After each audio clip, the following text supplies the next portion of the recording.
George Floyd's final words on May 25, 2020 were, "Please, I can't breathe."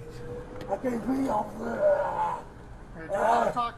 All that was required was a little compassion. And none was shown on that day.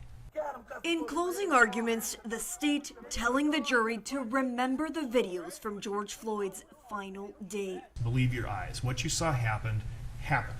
Putting the blame for Floyd's death on Derek Chauvin. The defendant was on top of him for 9 minutes and 29 seconds. This wasn't policing. This was murder. The defense disagrees. This was an authorized use of force, as unattractive as it may be. Chauvin's team argues Floyd died from a combination of factors, including drugs, underlying health issues, and possibly exhaust from the police vehicle.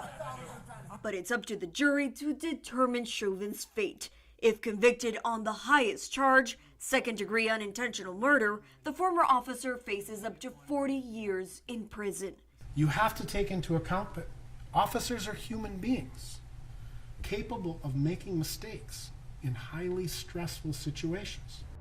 In Minneapolis, I'm Camila Bernal.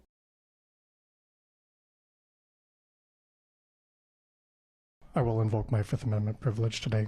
For the first time since the start of the trial, former Minneapolis police officer Derek Chauvin spoke in court. Do you feel that your decision not to testify is a voluntary one on your behalf? Yes, it is. He chose not to take the stand as a witness in his own defense, leading the defense to rest its case. Your Honor, at this time, the defense rests. The prosecution then brought back its star medical witness to refute the idea brought up by yesterday's defense expert. It is an extremely toxic gas. That exhaust from the squad car's tailpipe possibly led to carbon monoxide poisoning of George Floyd. Do you agree with that proposition that's highlighted there? No, I do not. It's simply wrong. The prosecution also attempted to introduce new lab result evidence about carbon monoxide poisoning. It was discovered yesterday by Dr. Baker. It would return a value for the carbon monoxide content and then would show whether or not that result is in the normal range or not. The defense argued the late evidence entry by the prosecution should lead to a mistrial. It's our position that these new test results should not go in front of the jury, first and foremost.